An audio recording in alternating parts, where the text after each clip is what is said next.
Electrocast.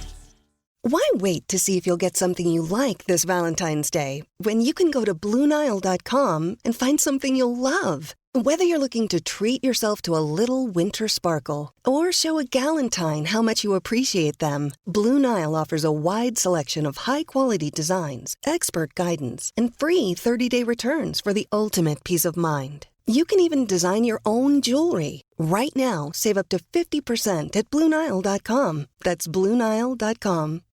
This episode is brought to you by Shopify. Whether you're selling a little or a lot, Shopify helps you do your thing, however you cha-ching. From the launch your online shop stage, all the way to the we just hit 1 million orders stage. No matter what stage you're in, Shopify's there to help you grow. Sign up for a $1 per month trial period at shopify.com/special offer, all lowercase. That's shopify.com/special offer. On this episode of Missing the Point, we sit down with Emmy Award-winning reporter and host of NBC Sports Boston's Early Edition, Trenni Kusnierek. We'll discuss her transition from her broadcasting career in rural and polite Wisconsin to the culture shock of moving to and working in hectic city environments like New York and Boston. We'll also discuss the current state of the Patriots, what it was like to cover 3 Olympic Games, the importance of taking care of your mental health, and a Boston Marathon story Trenni would probably like to forget. But first, some housekeeping. Missing the Point is a 1-hour podcast recapping the biggest stories in the world of sports with a New England flavor. The show notes and transcript from today's episode can be found in the description box below, as well as on our website, www.mtpshow.com. If you're new to the show, please consider subscribing. It's the easiest way to see when we publish new episodes. We are on Apple Podcasts, Spotify, Google, and wherever you get your podcasts. Be sure to rate us and leave a review of any of our shows. We always appreciate your feedback. Let us know how we're doing and how we can sound better. Also, be sure to follow us on all of our social medias. All of our links will be in the show notes. And check out our brand new website, www.mtpshow.com. That's mtpshow.com.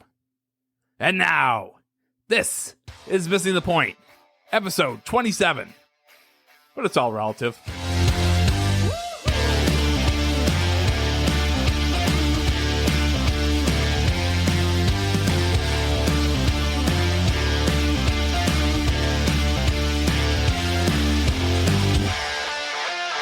Welcome, everybody, into Missing the Point. My name's Joe Malkin, joined tonight by Bob Kelly and our EP, Craig D'Alessandro, and we have a very special guest for everyone tonight. She is an Emmy Award-winning sports anchor and reporter who currently works for NBC Sports Boston. Previously, she spent time at WQOW-TV in Eau Claire, Wisconsin, WDJT-TV in Milwaukee, Wisconsin. She's been at FSN Pittsburgh, ABC Sports, MLB Network, Big Ten Network, and FSN Wisconsin, a 1999 graduate of Marquette University. And since coming to Boston, she's had stints on WEEI, 98.5 The Sports Hub. But one thing we can't fail to mention is that back in high school, she was the captain of the Muskego High School Pom Squad, which is a badass name. Wisconsin native Trenni Kusnierek. Trenni, how are you? That's quite the bio, you guys. I might hire you and bring you places. Please walk into a room. I'm all about being a man. So we wanted to bring you on tonight and talk about what it's like to cover Boston sports, especially as kind of being I don't want to call you an outsider. You've been here for a long time now, but being from the Midwest. It's okay, Joe. Everybody still does on Twitter when they don't like what I say, so it's fine. Well, of course, and they do it to just about everybody. Boston loves to do that to people. We all know that. Yeah, they do it to Felger. Yeah. They do it to the morning show guys, Toucher and Rich. It's what we like to do. Well, I shouldn't say we because I don't do it, but if you know sports, you know sports. Wow, way to call me out, Bobby. So I think we'll go to Bobby for this first question because this is something we were talking about prior to coming on. But what it's like to be coming from the Midwest. So.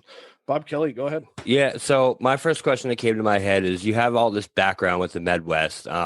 You've been covering sports for all this time from the Packers to NFL Network, now coming over to Boston. What is Boston compared to the other cities that you've covered in? That's something that's just always been something I wonder is how our passion and how we deal with losing and winning and everything like that compared to, Green Bay or Wisconsin or Milwaukee, all those different Well, cities. I love my hometown. I am more proud of Wisconsin now than I was this time 4 years ago.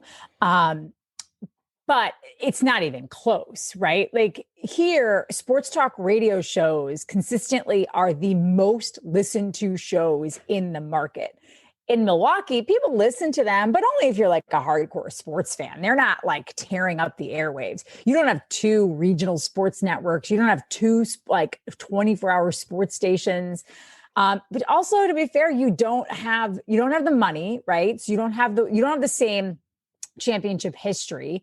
Because outside of the Packers, in a league where there's a lot of parity, it's hard to win. I mean, having grown up a Brewers fan, like I would give anything for them to like be in a World Series and finally win a World Series. The last time they were in a World Series, you guys weren't even born and I was 5. So like, and Felger was like 52. Just kidding, Felger. That's about right. So that to me is there's like a different passion. So I worked in Pittsburgh for 5 years. Pittsburgh was really passionate as well. And then I because I was in Pittsburgh, I did, for whatever reason, like we did a lot with Philadelphia. So I'd go there a lot. Philadelphia, like to me, Boston and Philadelphia are by far the two most passionate fan bases in the entire country. I don't even think Chicago, New York, LA, none of them compare to Boston and Philadelphia, but Boston wins and Philadelphia doesn't. So that was going to be my next question, because there's been, some videos that go around now with social media, professional athletes and sports reporters and of the like. Everybody gets to give their opinions and answer the questions. And there was a Chris Gronkowski video that going around where they asked him what his favorite city to play in was and what his least favorite city to play in was. He said his favorite was Green Bay because everybody was nice. He thought that everybody was just being nice to him to psych him out. And he said the worst place he played was Philadelphia, Pennsylvania. Like how okay, I won't get super fan wise. I won't get R-rated on this because I don't know if this is a family show. But I once you can get as R-rated as you want. Okay, I can get R-rated. Okay. Absolutely. Yeah, absolutely. Awesome. So I went to a game in Philadelphia. I think it was the year after the Packers lost to that 28, that 28 and third and 28 game. Remember that? Like back in Brett Favre. So the next year I go to Philadelphia. I'm in a Packers jersey. I'm way up like in a Packers section. And I'm walking around this. I don't even know if it was the new stadium or the older one. And I'm walking through the concourse. And keep in mind, at this point, this is 1 year after they beat us on 3rd and 28. They are crushing us at halftime. Like the Packers they don't have a shot at winning the game. And I'm walking through and people are booing me and they're like kind of bumping into me because I have a Packers, like a Brett Favre jersey on. And a guy looks at me and he looks dead in my eye and he goes, "You can suck my dick, Packers fan, but you're hot." And I was like, "What?" And I was like, "What just happened?" And then he tried to talk to me. I was like, where am I? It might have the worst pickup line in the history. He might have even used the C word. It might have even been more crude than like I remember it. But I was so like, wow, this is the worst place ever. Where if you go to Green Bay, I was there as a Packers fan and they were playing the Chiefs. And I think, God, every time I go, the Packers lose. I think the Packers had lost to the Chiefs. And like people were congratulating the Chiefs fans and they're like, "Where are we? What is happening right now?" Like, wait, you're congratulating? They're like, "Good game, man. It was close. Good game. Good game. Let's go get a beer and a Butterburger at Kroll's." It's interesting because New England used to be like that too. Pre-2007, New England was like that, where a team would come in and we'd beat them or they'd beat us and we'd congratulate the losing team. And then after that, I don't want to. It's R-rated, right? I don't want to cry. I don't think any of our shows. I don't think any of our shows have been not have been not. No, none of. Yeah, explicit I understand. language. You have to put the little E next to every one of our episodes. I like it. But after the 2007 season is when we became not so nice to opposing fans, especially Jets and Colts and Pittsburgh Steelers fans. But I got to say, from all the stories I hear from Philadelphia, we're teddy bears compared to everybody else. Gonna say, I feel like Boston. Tell me if you think this is right, Trenni. Boston has that same attitude, but at the same time, it's more of like a a friendly, like we're gonna hassle you, we're gonna do that, but at the same time, like we're still not gonna try and fight you. And that's what Philly does, is like it really gets down to it. Yeah, like it does. It feels like there's always a fight that's like right on the edge. Mm-hmm. And I guess maybe that's the case in Boston. And just because the teams here have been so good for so long that there hasn't been much to fight about. Sure. Or maybe now because I cover teams here and I went to those, like the games in Philly more often than not as a fan. So like I experienced it a little bit more, but I don't feel like I've ever been at Fenway, even like at Fenway for like a Yankees game or at Gillette for a Jets or a Steelers game or something and felt like, ooh, this might turn bad fast. Philadelphia, it's like, this might turn bad fast. In New England, I've noticed as a season ticket holder that sometimes it's the opposing fans that are worse than the home fans. Seahawks fans, oddly enough. Really? Not, yeah. Those crunchy granola tree huggers? I know. You would think they must have been from Spokane or something, like western part of the state. So it's an interesting story. Don't call it Spokane like that. What do you have against Spokane, bro? It's not as crunchy as Seattle. That joke fell flat. But so one thing, my wife is also not from here. She's from the West Coast. And when she first came here and started working in Boston, she worked at the New England Aquarium for a short period of time. And she had her first, okay, now I'm in Boston moment, because it is so different where our sports fans are a little bit friendlier, right? But not necessarily Boston residents. So what was your like first, all right, I'm out of the, we're not in Milwaukee anymore, Toto. Well, so I did live in New York for a time. So I had been, and Pittsburgh has more of an East Coast sort of edge to it than it does Midwest. Like it's a little like rougher and tougher. So, but it's weird. One of my East Coast moments, I think like where I really was like, wow, this place is different, was I might have been here. I want to say it was the second time my brother came to visit me. So I might have been here maybe 2 years at the time, or maybe 3. And my brother had come to visit me and we're on the T. We're taking the Green Line. And he just starts talking to someone on the T. And I am mortified. I'm like, what are you doing? I mean, in my head, I'm like, what are you doing? You don't speak to people. Like, this is the subway. You take the T, you read your phone or you read your book, you listen to your music, and then you get off. So we get off the T and I was like, Brian. My brother's name was Brian. I was like, Brian, I love you, kid. And I know you're like just trying to be, like polite and chatty and conversational and friendly. I was like, but you can't talk to people when they're on the T. He's like, but why? The guy talked to me, was like, because he probably thought that you were like off kilter. Like, you probably thought there was something wrong with you and felt bad for you. It was like, you don't speak to people here. And he's like, but we talk to people all the time in the Midwest. I was like, yeah, and it's annoying. Nobody wants to be talked to when they're just trying to read a book on the T. And he's like, wow. He's like, what's happened to you? And I was like, oh, I don't know. I don't talk to strangers anymore. You don't talk to strangers and you realize you were in Boston, and the sports fan base is very passionate. Yes. That kind of, similar thing happened to my wife. She asked for directions coming out of South Station, and the guy basically flipped her off and walked away. So I was like, welcome to Boston, sweetheart. I do think people here, if you need something and you ask for it, I do think that the East Coast gets a bad rap. Like, it's just, I explain this to people in the Midwest all the time. Like, people here, it's just, there's more traffic, there's more people. And so if you I don't mind helping you, but I don't have time to hear about your whole life when I'm helping you, because I probably only have like 6 minutes to get to somewhere so that I get the right train. And then I keep so my day doesn't completely get thrown off. And so that's all it is. I think if we wouldn't leave you bleeding on the ground, we would at least call 911, but I might not then like ask you your whole life story while you're laying there.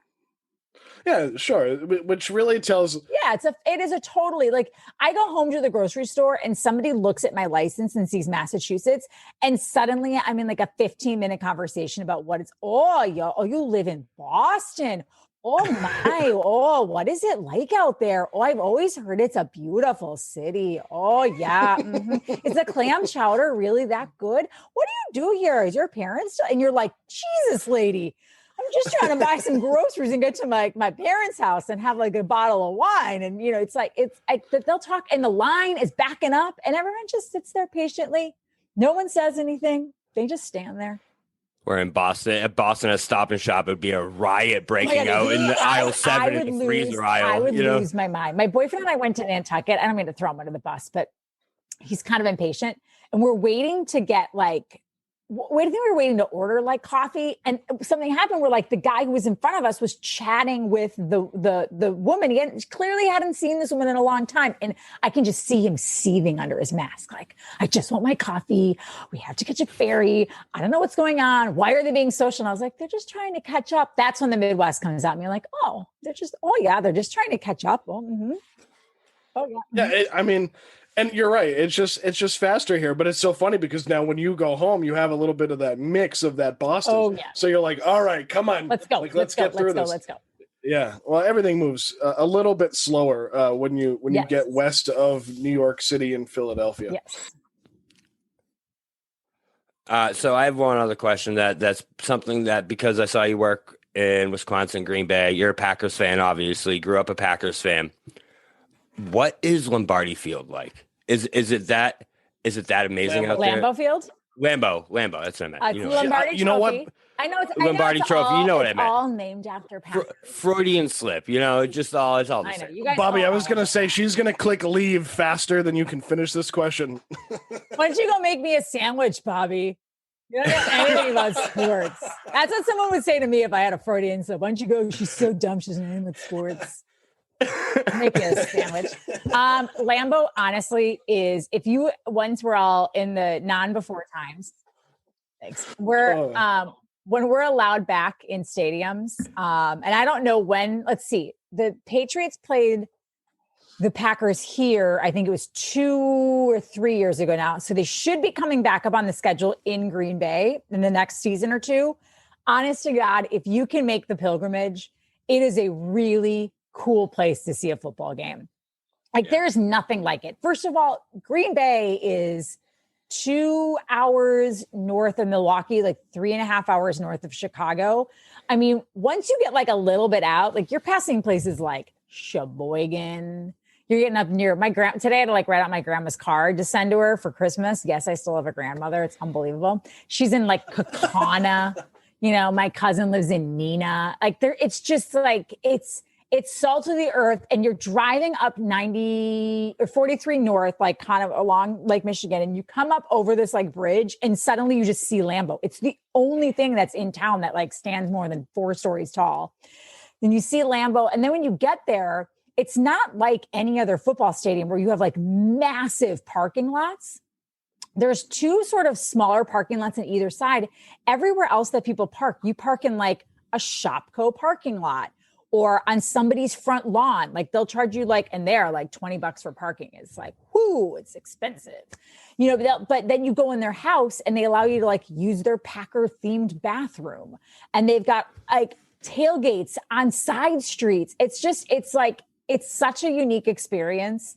And even when you get in the doors, the new atrium is really nice. They do have I haven't been back since they built an entertainment sort of district around. But even the new atrium and there's a couple restaurants inside, but then when you get inside the actual stadium, the actual bowl, most of the main seating area is still bleachers, metal bleachers. So cool. Which I know sounds kind of miserable in December, but if you can rent little chairs that you can sit on, or just wrap a blanket, bring a couple blankets around your butt. To me, it's the best place in the world to see a football game. We had that at Foxborough Stadium before Gillette. Now it's except all bougie. Foxborough Stadium. Now it's all bougie. They have all these shops. There's a movie theater. We went there the other night to drive through the parking lots to go through the Christmas lights. I'm let's be a little more down home, like Green Bay. I mean, Foxborough is more like Green Bay than it's like Milwaukee. Yeah, right? but think about when the national news networks come. When they go to Green Bay, they take shots of cows, and here they come they rarely take any scenics of Foxborough. It's all Boston flyovers. Never. Yeah. It's always 45 minutes south of Boston. We're in Foxborough, Massachusetts. Exactly. Well, they almost make it seem one way out, by the way. What a mess. Oh, yeah. It's brutal over there.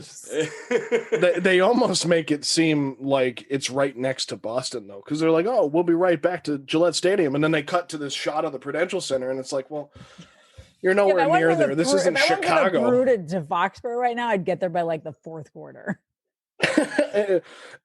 Actually, funny story about that. I actually made it from. It was a 1:00 game. My flight landed at 11:30 at Logan. I got off the plane into my mother's car with my wife. We were coming back from a trip to Dallas. Patriots were ironically playing the Cowboys, and I got to Gillette Stadium at 1:07. Wow. I got to my mom is a crazy driver. She's from Providence, so she's kind of nuts. But I got into the stadium and there was only 2 minutes left. Everyone was very impressed, and I got a standing ovation. That is actually really impressive. There was a touchdown scored on the field at the same time, but I figured it was just for me though. It was definitely for you, 100%. Oh, 100%. So speaking of the people in Boston, and now we've talked about the Midwest and what it's like to watch a game at Lambeau Field. I didn't want to screw that up like Bobby did. Did you get that sandwich for Trenni yet? Yeah, I did. I have it. It's cooking. You have it? It's okay. toasting, yeah. Perfect. You did. That was I really like fast. my bread toasted on my sandwiches. Always makes it just a smidge better. I figured. Yeah, exactly. Also a mayo gal. A mayo and spicy mustard. Oh yeah, all right. Well, Mix them together. Yep. Mayo on one side. Yep. So, and now I'm hungry again. I've already eaten dinner. So the sandwiches all around then, or yes, if you could please deliver them from Albany. So I'm actually looking at a picture right now of you on the court of TD Garden. This is from Biography Tribune. It's from when is this from? It doesn't have a timestamp on it, but it is from your Instagram. And you're sitting on the court with none other than Drew Bledsoe and Gary Tanguay. Oh yeah, that's when Drew. Isn't that like when he had he was there and he was like rooting for Terry Rozier or something, and then didn't he have like a rose for Rozier? Like, wasn't there something with that? Oh yeah. And then they had Terry showed up with a Bledsoe jersey the next day. Yep. Yeah. Which is, because I think he's wearing the shirt in that interview because it's just a T-shirt. So it must be his wine company, which I've always wanted to try his wine. I've never tried it either, but I've actually heard it's pretty good. Oh, well, he's doing, I mean, he played pretty well in the NFL. So, I made the comment last night on our other episode that the last quarterback that the Patriots actually paid was Drew Bledsoe. I got everybody fired up. I mean, you're not wrong. See, that's what I'm saying. Brady got some money, but he was here for a long time. What do you expect? Trying to start a whole bunch of business now, Mike. Yeah, she did just start a whole bunch of business. That's going right in our group chat, right? Trying to be like, listen, Trenni agreed with me. I mean, Joe's not wrong, though. I mean, Tom Brady consistently over and over and over, listen, he's not poor. It's not like the guy's having to work a second job in the off season, but he certainly structured his deals, I think, with the hope that then that money would be used to put high powered weapons around him. And at least later in his career, post 2007, that didn't happen. He never got an Aaron Rodgers type deal to like bring it back to the Packers. He certainly never even got do you even ever get like a Jimmy Garoppolo? I mean, who right now is like that? Who are the top 5 paid quarterbacks in the NFL? Brady might be one of them. To be. Matthew Stafford, Dak. Yeah, I thought Dak Prescott was on that list. Like Dak Prescott, Matthew Stafford. I mean, come on, Tom Brady. Hey, I'm a Cowboys fan, by the way. Just so you know. Why? Yeah, I know. It's a travesty. It's a whole. I know. First Lombardi Field. Now I'm a Cowboys fan. I know. It's brutal. How did that happen? So my dad's a Cowboys fan, and it just kind of happened. Like the first football game I remember was the Cowboys winning the Super Bowl, and we haven't been back since. But it was the first game I ever remembered, and I just fell in love with him. I don't know. I fell in love with Quincy Carter, I guess. I know. Crazy. Quincy Carter, of all people. So I know that transitions to something real quick. Dez caught it, right? He caught it. Yeah, I think he did. Come on, Trenni. Dez caught that ball. I think he did. But it doesn't matter because guess what? Yeah, Packers advanced, so that's all that matters. It's like the tuck rule. It's like the tuck rule in the snow game against the Raiders. Like everybody knows that totally that swung the entire Patriots trajectory. Probably not the right call, but whatever. It's hot wet. So funny story about that too. The week of Thanksgiving, we talked to Dean Blandino. I'm sure you know who Dean Blandino is. Yeah. We talked to Dean Blandino, and that was one of the questions we asked him. what do you think? And because he was at the time, he wasn't the replay official in the booth, but he was basically the head of replay for the NFL at that time. And he said under the rules in 2001, it's an incomplete pass. Now it would have been a completely different call, which is amazing to think about with rules and the way they are in sports. So I just have to change this because Craig wrote it in the chat, and I think it's our favorite Olympic sport of all time, and you covered it at the Sochi Olympics. Sochi and Pyeongchang. Do not leave out Pyeongchang when they won the gold medal. Right. That's right, and Pyeongchang. I saw Sochi, and I was like, done. She was in Russia, but you were also in South Korea. So, but what was that like to, one, cover the Olympics, two, cover the Olympics in Russia, and call curling? That's awesome. So in fairness, I didn't have to call curling. That would have been an absolute disaster because, so when I went to my first Olympics, I just got really lucky. It was in Sochi, and there were just a couple of people who didn't, I don't know if you guys remember this at the time, but they were really worried about terrorism. Mm-hmm. Mm-hmm. And so there were a couple of reporters, because they take a smaller staff to the Winter Olympics than they do to the Summer Olympics. And so at the last minute, a couple of reporters were like, you know what? I don't feel comfortable. I'm not going to go. They backed out. And so it ended up having a domino effect where like Steve Sands from the Golf Channel was supposed to be the curling reporter, and they moved him to short track speed skating instead. And then they were in a panic, and my boss, the guy who hired me, was like, hey, I've got this reporter. She's, I think she can handle the assignment. Let's send her. And they were like, do you want to go to Russia? They had to like expedite my visa. They literally, this is how long ago it was. They sent me like DVDs to watch of like curling matches. And I'm watching and I'm like, how am I going to ask athletes questions about this? Like, this is going to be an abject disaster.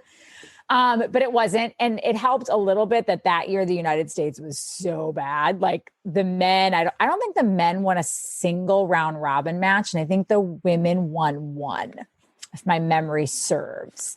I remember that story because I remember in 2018, it was like a whole revamp of the curling system in the United States, which it sounds weird even coming out of my mouth. But yeah, I remember they were like so bad. They have like elite teams now, like where you're put on like a path where like you train separately from like people who might not be true like Olympians. So like AAU for curling, essentially. Well, I mean, more of like an Olympic pipeline type of a program where you participate in bonspiels or tournaments around the country, and they sort of identify their high level like performance athletes, and they put them on certain nutrition plans and weightlifting. Like they have kind of this whole different sort of training. It's kind of like being a high level gymnast, like. They identify you at a young age and they're like, they might have Olympic potential. So you'll get ready differently. Yeah. But the Olympics was an amazing, like, I feel so blessed that I've been able to go now I did Sochi, and then I did Rio, and then I was in Pyeongchang. And then I was supposed to go to Japan. I was also on the NBC broadcast team for Japan. Hopefully I still get to go this July. I'd assume we'll know a little bit more in the next like 3 or 4 months about like, how many people they can take over and what the parameters will be and whatnot. But it is such a cool experience. Like if you're like a news broadcasting kind of a geek, it's just a production on like the largest of scales. And it's also, I'm not going to lie, like kind of cool that you're just like, grabbing lunch and Al Michaels is like next to you. Or, Doc does not remember this at all because he meets a million people. But in Sochi, I had breakfast like 2 or 3 times at Doc Emmerich. And I just he just sat and told stories for like ever. Right. And I had to do this, just like a Zoom interview with him like 2 weeks ago. And he was like, well, Trenni, it was really nice to meet you. And I was like, well, apparently our breakfast is generally much better. I was going to say, Doc was probably sitting there now telling this story to someone else going, I met Trenni Kusnierek. Nope. Definitely Al Michaels, though. I did not leave a mark on him. Whatever. It's fine. It's fine. Does he sound as awesome in person as he does on TV? He has that like deep, amazing voice. And he's just like a really, really great, kind guy. So yeah, I mean, and then like, and then not like, again, I feel like I'm sort of name dropping, like in Pyeongchang, like one morning we're sitting there and like Katie Couric slides up and she just like starts chatting with us. And one day she was like, would you take these pictures of me in these boots? I want to post them on Instagram. And I was like, sure. Okay. You were Katie Couric's photon. okay. That's Yeah, awesome. Awesome. Amazing. So it's like experiences like that where it's you feel like you're part of this large, amazing, big scale, big time event, right? Like when I got hired at NBC, I remember telling them in my interview, like they asked like long-term goals for me. And I was like, one of my long-term goals is I really would love to be, I know that sometimes you use local regional talent at the Olympics. I said, it would be a dream for me to do one Olympics. And now I've been able to do 3, hopefully 4. And then hopefully, because we'll have Beijing right after, Sure. Tokyo. Now they'll be back-to-back years. Hopefully Beijing as well. But yeah, I mean, it's like in curling, it's fun for me because a lot of the guys are from like Minnesota and Wisconsin. So Right. like I don't know if you guys are curling fans, so you'll probably remember this, but the Hamilton, Becca and Matt Hamilton did mixed doubles. And then Matt Hamilton was on the gold winning team for Team USA. They're from McFarland, Wisconsin. Like I helped Matt pick out a Christmas present one year for his wife and like dropped it off at their house. And That's like, so cool. It's like, so random, whereas I covered tennis world. in, in Rio, but they're like real big stars, right? Like they're all millionaires. And like, I even saw them on the plane and it was like, I didn't even exist anymore, where to this day, I will still get messages from like John Schuster or Maddie Hamilton or Becca the Hamilton, or like somebody that played on that team, like that will just see it, that I tweeted something or posted something on Instagram and like comment on it. They're just so down to earth and so awesome. And it's a hard gig too. I mean, I'm not trying to be like, oh, poor me, I have to go to the Olympics. But like when you cover curling, my first of all, your first event is the day before the opening ceremonies, and my last event is always the day of the closing ceremonies. No dark days. So most other sports get at least like one dark day, like just in case conditions aren't right, or to give the athlete time to rest. Not curling. Curling is like every single day, like 3 sessions a day, where there were times where I was working like between 17 and 19 hours a day. Like true story. One time I went into hair and makeup and the woman was doing my hair and she's like, I don't mean to be rude, but like, you really need to wash your hair. She's like, it's really hard for me to curl it. And I was like, no, I swear to God, I washed it this morning. She was like, and she's like, no, it's really hard. So later on that day, I get back to my hotel room. I'm exhausted. I had worked all day. And all of a sudden I'm sitting there and I was like, oh my God, I did wash my hair this morning and I never rinsed out the shampoo. Oh no.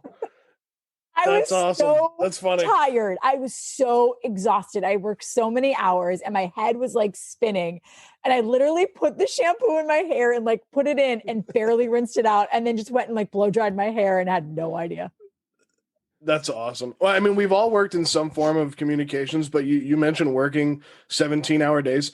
Isn't that the best though? Like, I know this is wacky coming from somebody like coming out loud, but it's almost so fulfilling. Yeah. Something about working those long days and just you go, and then it's like, all right, I got to sleep because I got to get back up in the morning and do it all over again. And it's like, and then there are times where you're really like, you know awesome. what? I don't care how old I am. I'm still going to push it. And I'm going to go have a cocktail with the rest of the crew down at the hotel bar, and then you're like forgetting to rinse out your shampoo the next morning. So that's the story behind the story. Got it. And suddenly your hair's in a ponytail. And everyone's like, why is your hair in a ponytail? I was like, well, I don't know. My hair person said it was dirty. Crazy lady. She's the hair person, though. Kept telling her that I washed my hair. And the next day I did sheepishly come back and I was like, so I technically washed my hair, but I also forgot to wash out the shampoo. At least you came clean. Wow,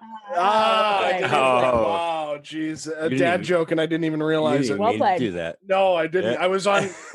It's ingrained when you have 2 kids. You just it's the dad jokes are strong with this one.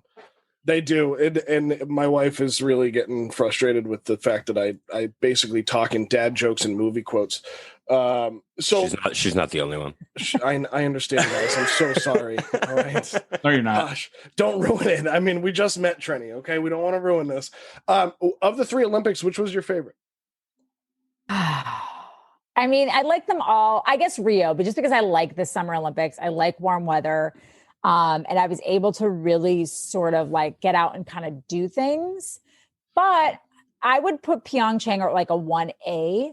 For the simple fact that when you get to cover anyone from the United States winning a gold medal, it is the coolest experience. And to watch it was such a like legitimate, like not legitimate Cinderella story, but like, I guess it was, yeah, like a legitimate Cinderella story. Like no one expected the United States to win the gold. And Russia was special because it was my first, but Russia was weird.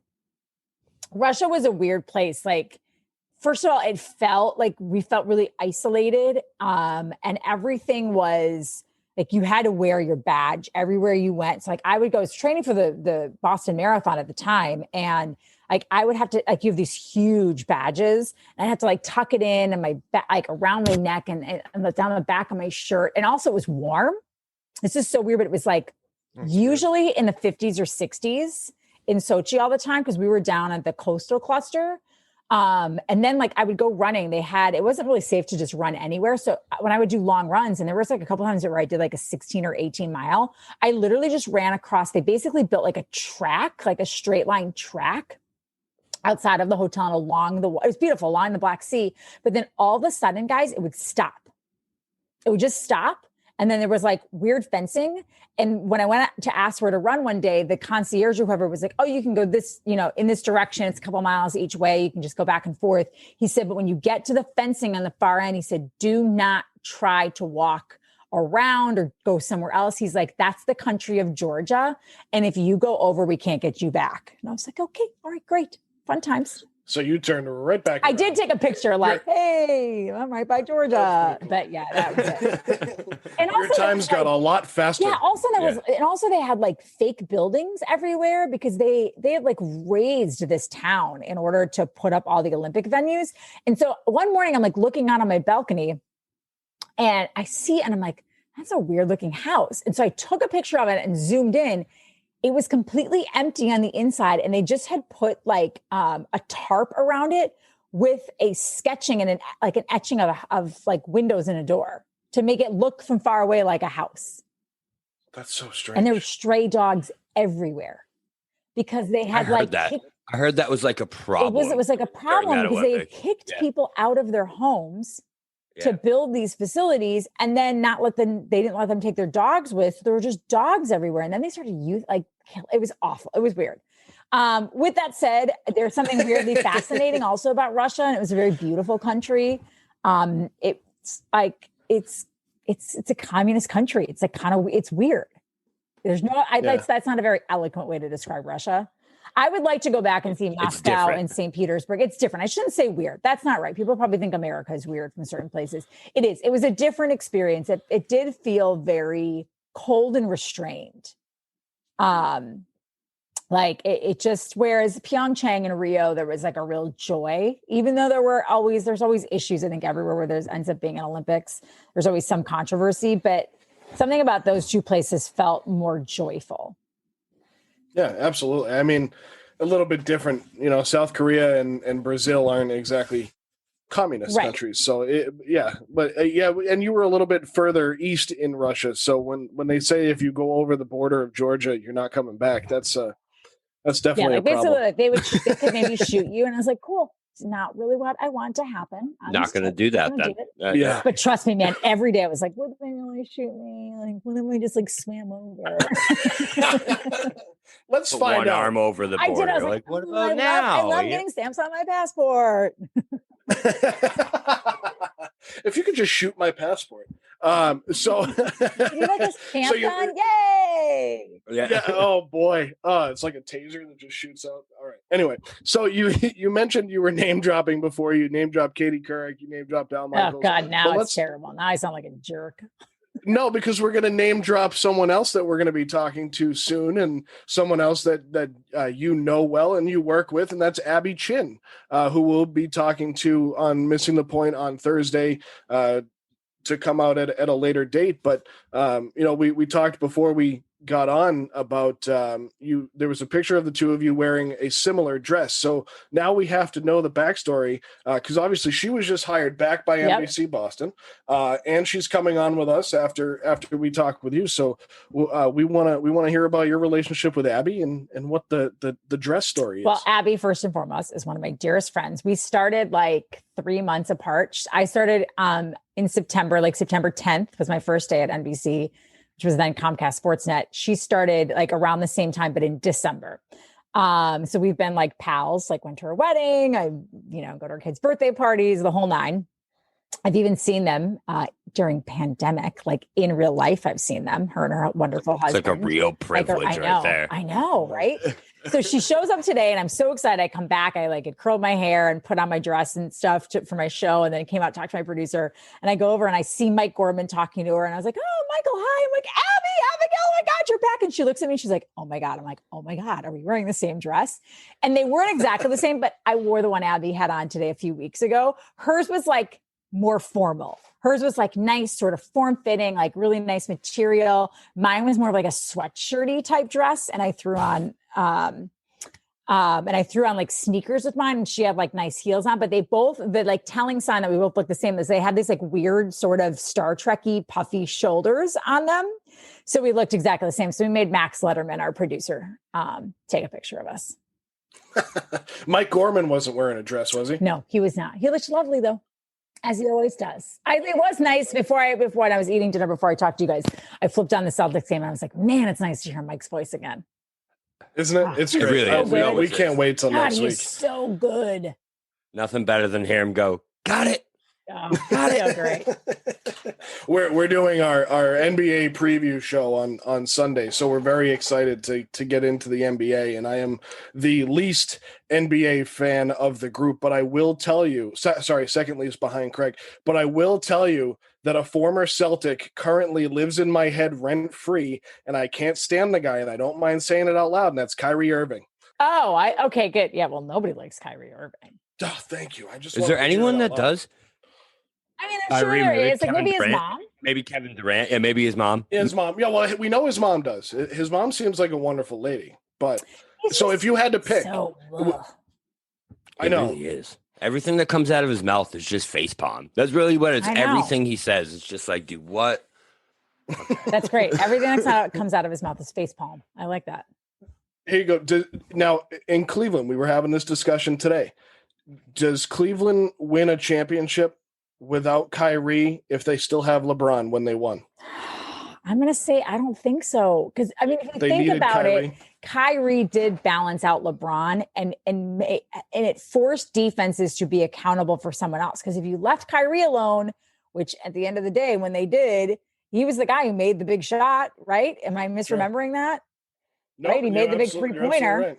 And that's because you had to account for LeBron James. I do think that they made each other better. And I don't know that LeBron would have won if he wasn't there. Because LeBron wouldn't have won in Miami if it wasn't for Dwayne Wade and, oh my God, why am I forgetting his name? Chris Bosh. I almost said Chris Paul, though. Like, I know it's not Chris Paul. Chris Bosh.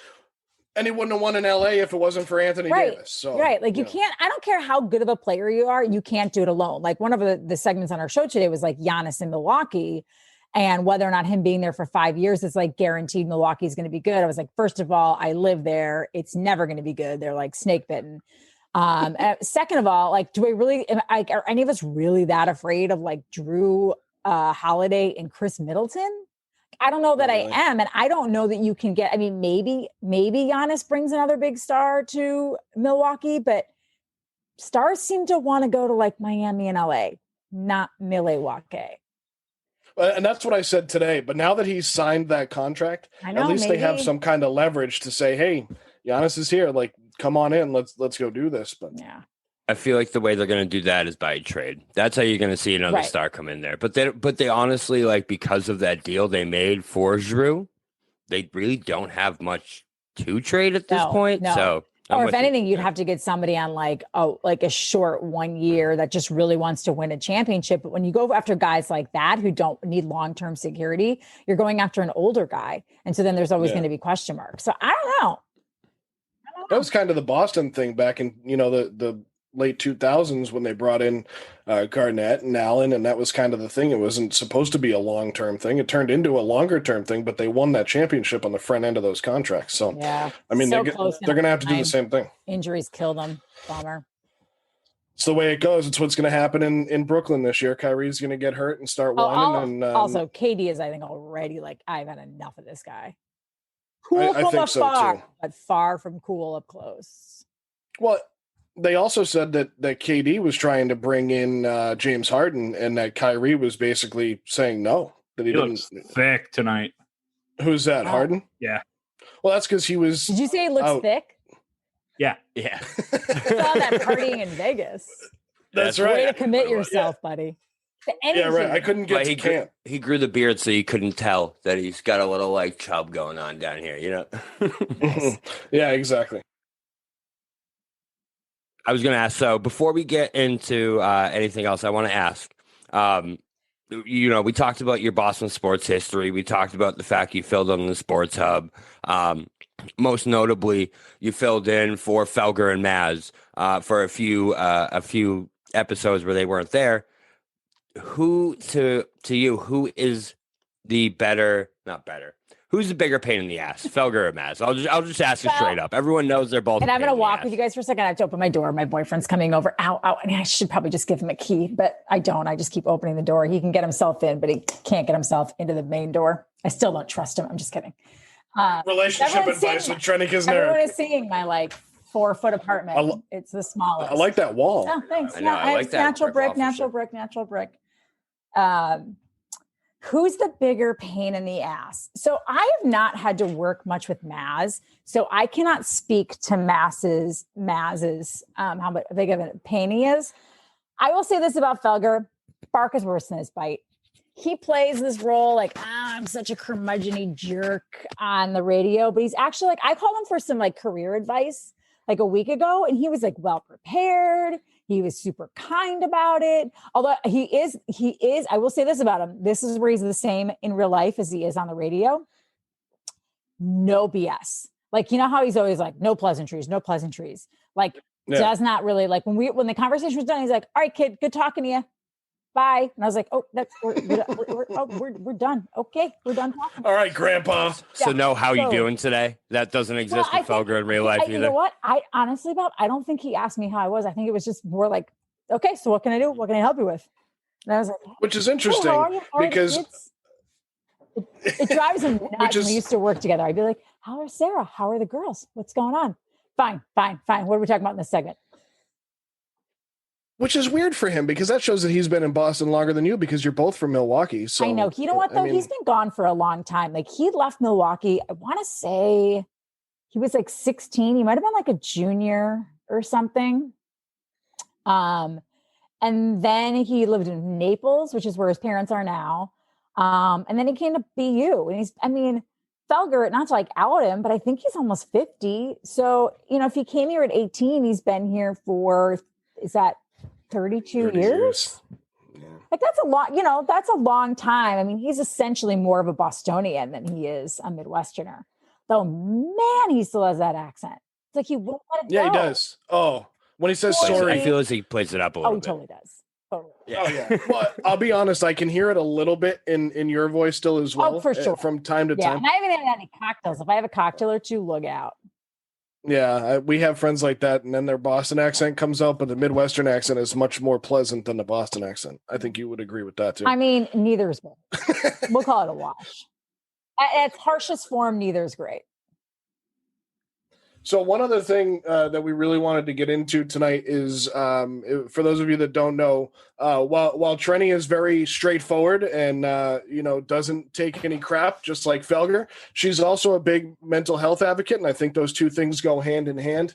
And in Milwaukee Magazine in 2012, Trenni, you are quoted as saying, "I had a 6-figure job, makeup people, hair people, 10,000 Twitter followers, a smart, attractive, funny boyfriend who I wouldn't give a key to, and I just couldn't snap out of it when it came to depression and anxiety." Talk a little bit about depression and anxiety and working in such a fast-paced job that you work in? Yeah, honestly, at times, Joe, it was helpful to be in this kind of an industry because you have to focus, right? So you don't have, I mean, your mind can wander, but it can't wander for long because at some point you've got a producer who's screaming in your ear, or you're conversing with someone, or you're interviewing someone. So it's a good focal point. Where it was tough was it could be extra exhausting at the end of the day. Like you have to constantly be on for people. And if you're trying to work through, any kind of like massive depression or anxiety, that's exhausting already. And you don't oftentimes have the energy to do basic life things, let alone then come home, then like go out with friends. When I was living in New York, that's when the article was written, kind of that time frame. When I was working for MLB Network and living in New York, like I remember there was like a weekend that I had off and I didn't leave I lived in New York and it was like a beautiful, like nice weekend. And I didn't leave the house. Like I watched I think 2 seasons of Glee and I did not leave my couch.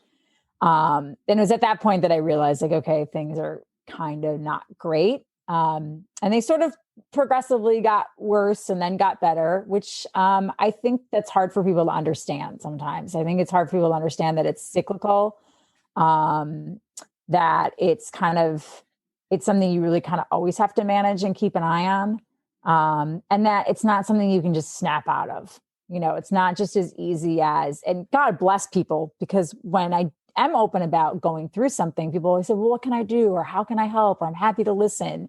And while that's wonderful and helpful to hear, it's also not always the solution. Right. Sometimes the solution is just being by yourself. Sometimes the solution is talking it through. Sometimes the solution is, more often than not, the solution is like actually getting professional help and talking to a therapist, or maybe even going on medication to regulate everything. And I hope as a society, I guess one of the weird positives of pandemic, I think, has been that it's shown a light on mental health issues more so than before, and made it more of like an easy conversation topic for people and less stigmatized. So I'm hoping that helps, that at least that's come out of it. Where you can do telehealth and there's easier ways to access care, and that ease of access to care continues after this is all over. And I think that's one of the biggest things that you mentioned right there was sometimes people want to help, but you don't need it. But it's also on the flip side, sometimes when people don't understand, or they try to understand, but they just don't, and then they get frustrated with you. Yeah. And then it kind of sends you into a cycle of, I'm trying to tell you, I'm trying to help you understand, but you have to just absorb. And the person that you're talking to, or vice versa, if it's somebody that's having an issue and trying to open up to you. So it's very interesting. I've had that conversation with these guys. Bobby and I had that conversation a few weeks ago. Where I was having a tough time. We had a misunderstanding, and it was because we weren't, as we talked about before we came on, we weren't effectively communicating our feelings with each other and how we actually felt about the situation. He didn't understand what I was going through. I didn't understand what he was going through. And now we just argue about Jimmy Garoppolo being the next quarterback of the New England Patriots and Kyrie Irving being awful. So, but I know I meant to bring that up earlier and I didn't, so I had to throw something in there. Yeah. So my question for you is, I know that,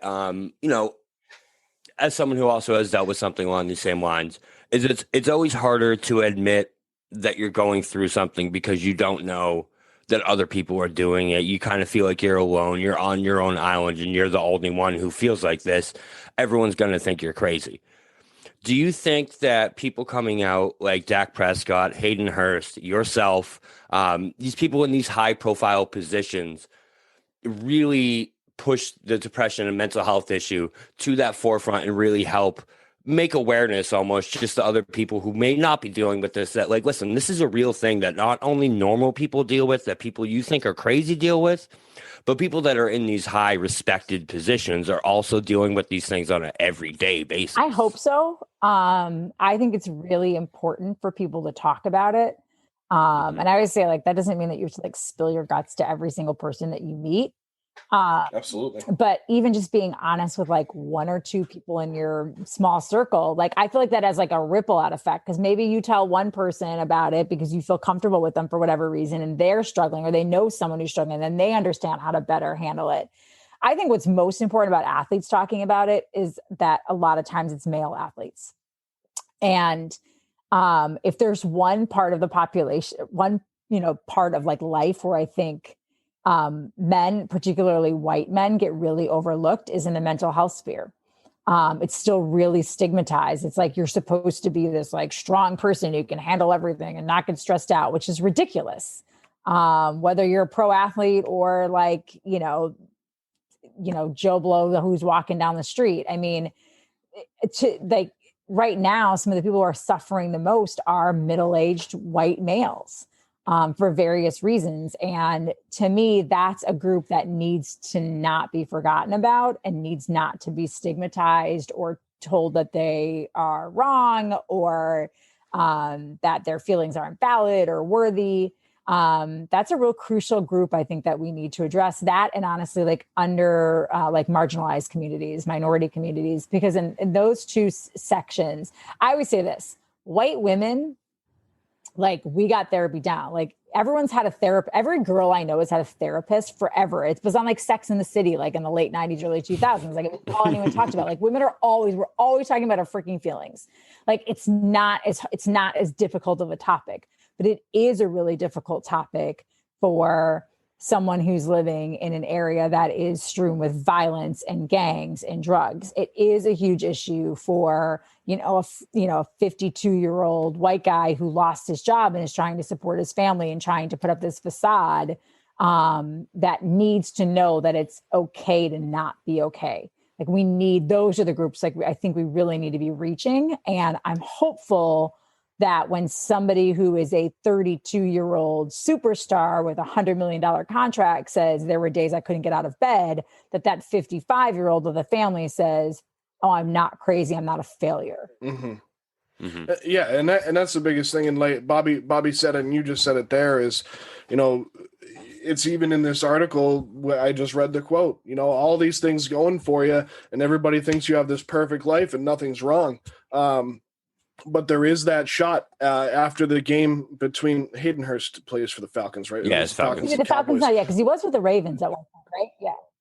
Yeah, and he went and found Dak running into the tunnel and stopped him, and it's such a powerful piece of video, because Hayden Hurst, his story is incredible, and how he bounced back, and it's just that big thing of, man, if people can advocate, and somebody that makes the money that Dak Prescott does and is much in the public eye, you're absolutely right, Trenni, that the person, that whether it's the 33-year-old guy doing a podcast or the 52-year-old guy with a family, you just have to be able to understand that you're not the only one going through it, and that, there is help of some kind, regardless of how tough or you feel you are, or as deep of a hole you think you're in. And, I think what's telling about how far we've come is, I'm sure you guys saw this, like after Dak Prescott was really honest about things, Skip Bayless called him out, said he kind of wasn't a good teammate, like suggested that he was weak or not a good leader for talking about it.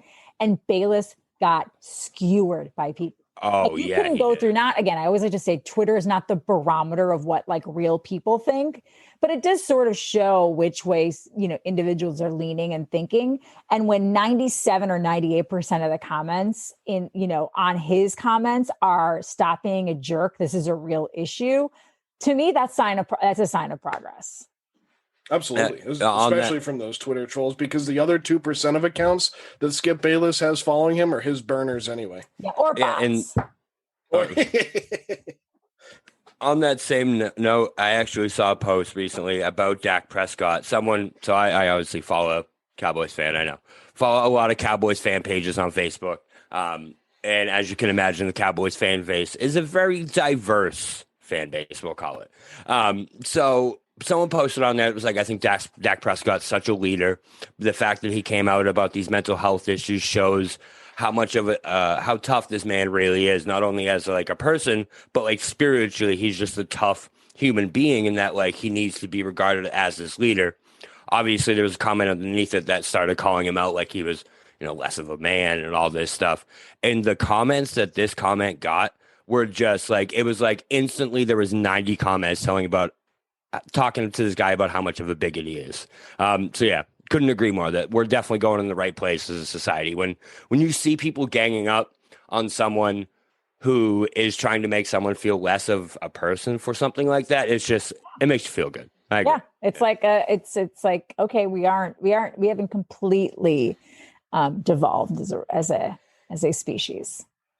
And sometimes those people that are making those comments are in other situations are trolls. But at that point, you realize, all right, let's put a human side to this, and let's not dehumanize someone because they're talking about their feelings. All of a sudden, that's unfair on so many levels.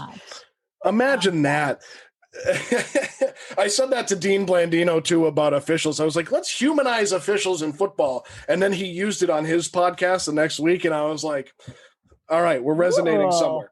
Yeah, right. Okay. So if you could just drop something Bobby says. On the show. So one thing you mentioned earlier about how sometimes you cope with things in terms of mental health is staying busy, whether it's work, or a few other things you mentioned. You mentioned you were training for the 2015 marathon when you were at the 2014 Olympics in Sochi. That was actually the second time you had to run a marathon because you not only run marathons, but you also climb mountains, like to take your solo trips. And you used to take motorcycle riding lessons? I learned I hated it. Can I be honest? I hated it.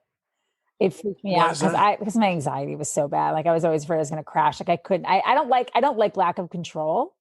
I felt like I had no control over the thing, but I was doing it at the time. I was working in radio in Milwaukee, and like Harley Davidson was one of our advertisers. And they're like, oh, it would be a great spot if we like teach Trenni how to ride a motorcycle. We're trying to get female ridership up. I was like, yeah, let's do it. And like, guess what, guys? On a tiny little bike in a parking lot, it's really fun. When you go on the actual road, no, I was a hard pass. So I did get my license. I passed my test. And then when I moved here, they were like, oh, do you want to renew your motorcycle license? So I was like, nope, I'm good. Good.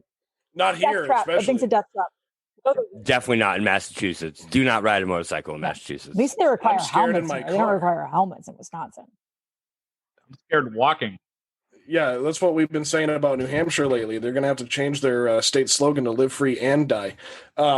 So I know. There's the dad joke. Sorry. All right, that's hard. It almost felt like you had that prepared before the show, like you knew we were going to talk about this. You know what I mean? I didn't until she mentioned the helmet thing. I was like, we're not going to mention New Hampshire state slogan. Well, one of our other podcast members, Mike Marcangelo, is from Londonderry, New Hampshire originally, so we can't tease him much because he's a Boston guy now. But how much of a New Hampshire person are you if you're from Nashua anyway? So so tell us about running the Boston Marathon, because it's something that I can tell you I will never do. What was that experience like for you? Well, I've run it a number of times. I ran it in 2010, 2012, 2014, but I didn't finish because I almost pooped my pants. True story. And 2015.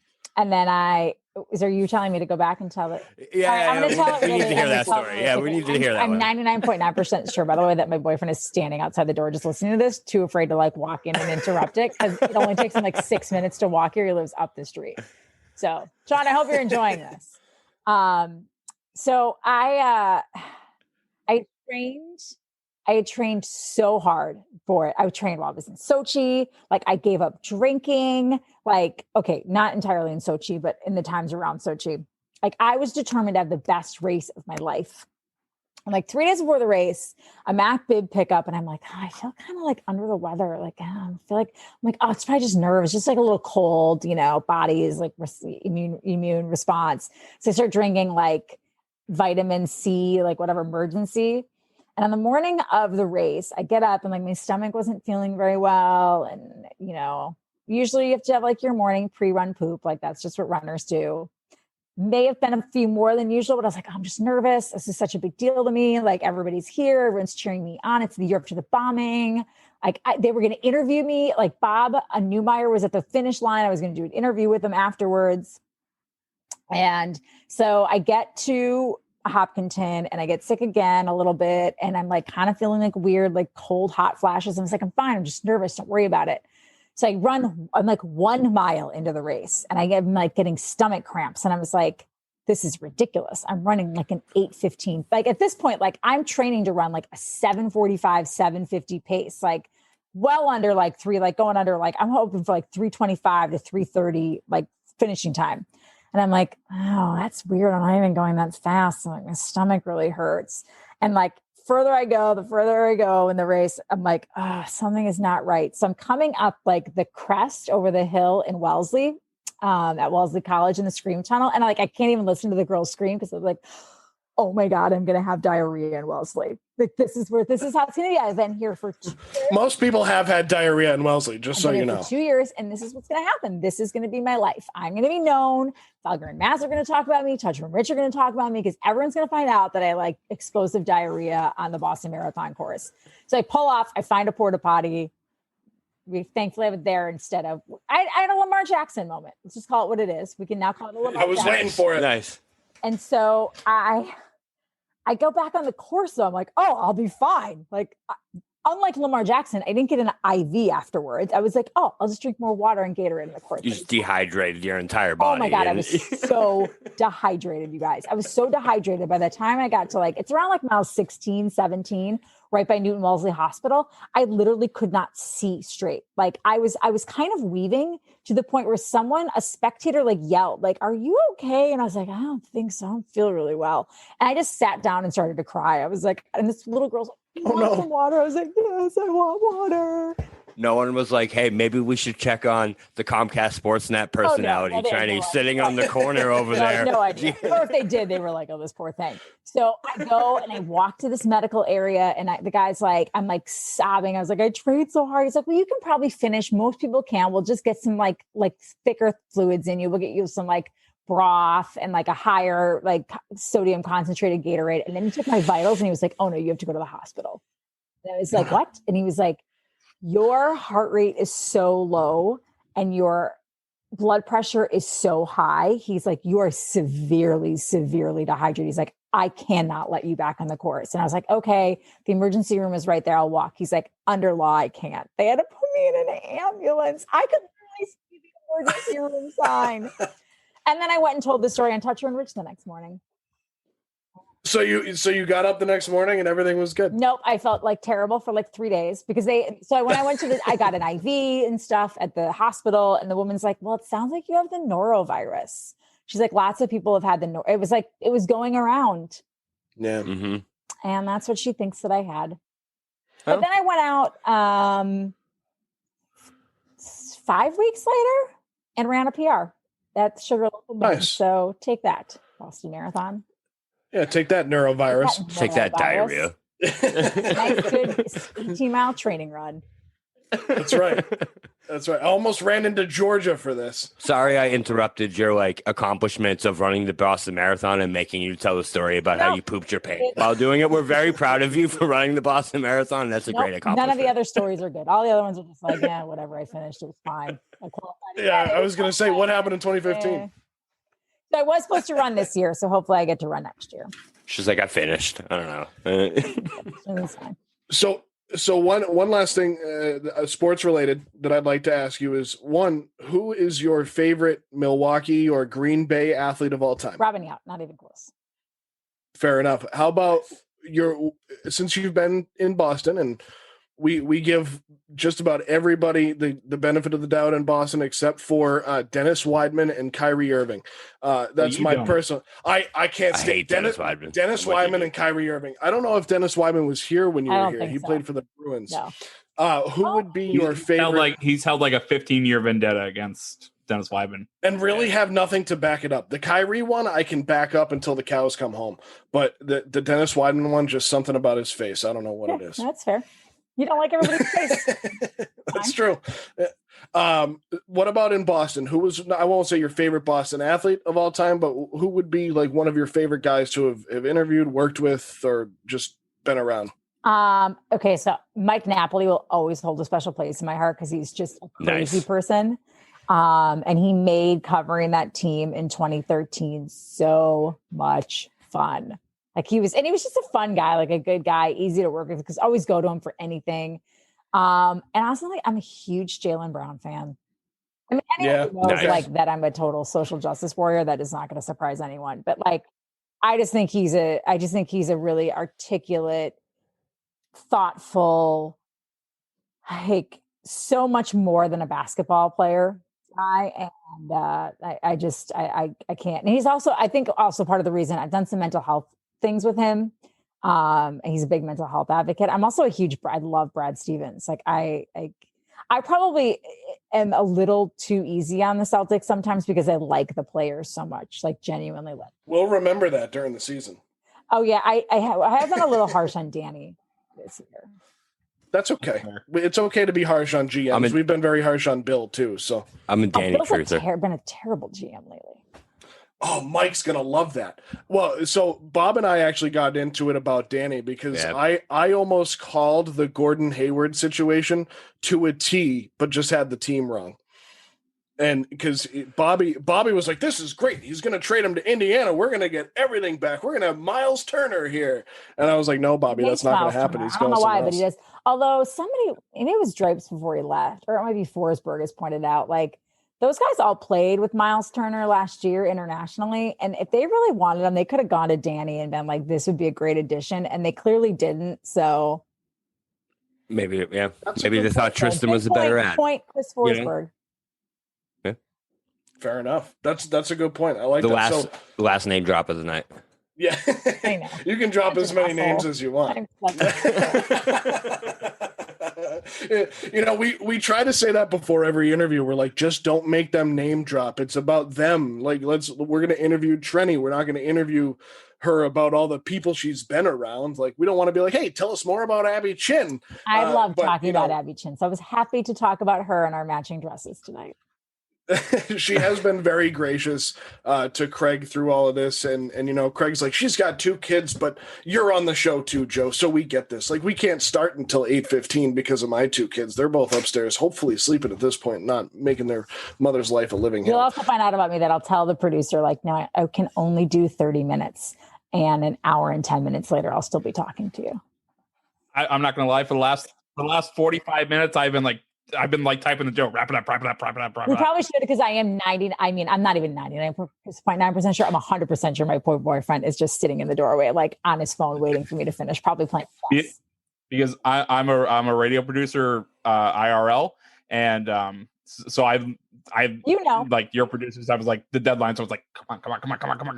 Got a break. But they also know that if I'm on a show or an interview, that if we call for a half hour, it's going to be close to 90 minutes. So. I know if any of you were on a show, if the interview's 30 minutes, it's going to be 60. Listen, when we get guests like Trenni, who just keeps going and telling stories, we're going to let her keep going. So give our sincerest apologies to John. We're sure he's a wonderful John, guy. not John, but I love John. That's John. Okay. For a long time, every time I told people I had a boyfriend, they're like, "Is it the donut guy?" And that's a story, also a story. That's not a story I'll tell like publicly, but ask Felger that story one time. So poor Sean has been called now the donut guy and John. So who cares? He doesn't like it. Never likes it to be about him anyway. It can always be. I'm always the center of attention, so it's perfect. You looked very disappointed saying that. You're like, but like, always without me. Well, listen, and this is why we go into my Christmas stuff present like might this be getting because returned right now, but no, he's fine. He's right outside. He doesn't have a key. He can't get back in. That's true. I can't even close the door. He doesn't have a key. Well, please tell Sean that we are give him our sincerest apologies. But Trenni, before we let you go, please tell us what you're doing now and where we can find you. Every night, Monday through Friday, on NBC Sports Boston Early Edition.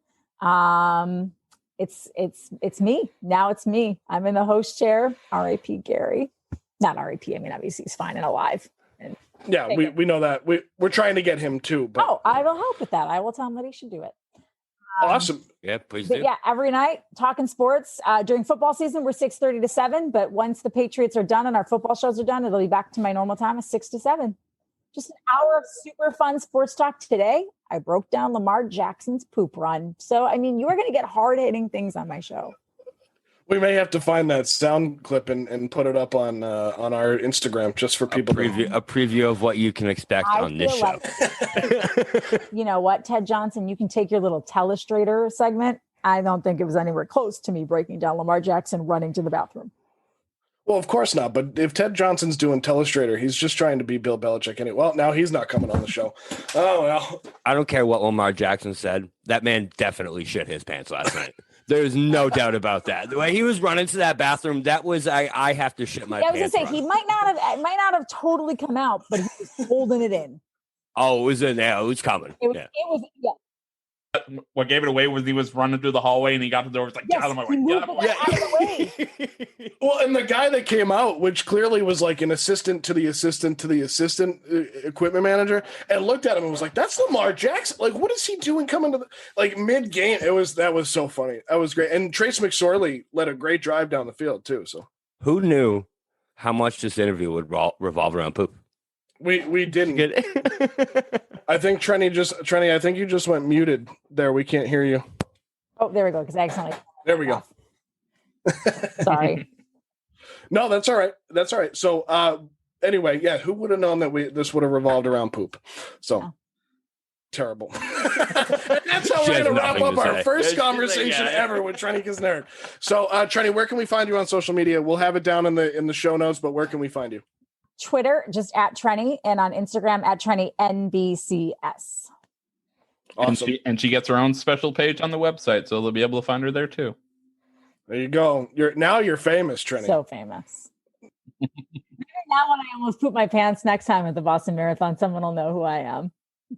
When you're sitting down in front of the emergency room, they'll go, "You're Trenni Kusnierek." This is the second time. We heard you on Missing the Point. It's now 7 years later. This is awesome. That was great. Thanks for having me, guys. Yeah, Trenni Kusnierek, thank you for joining us on Missing the Point.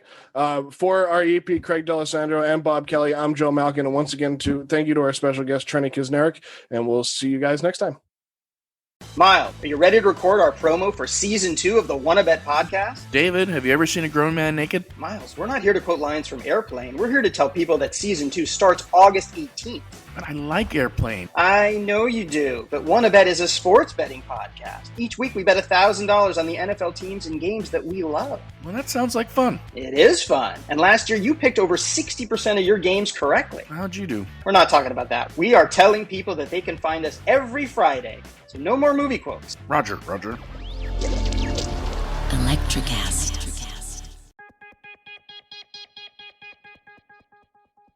Step inside the marketing mirror to uncover marketing secrets, discover gems, tactics, lessons, and campaigns you can use, next gen or fundamentals. Grab the marketing magic to improve your marketing and win more business.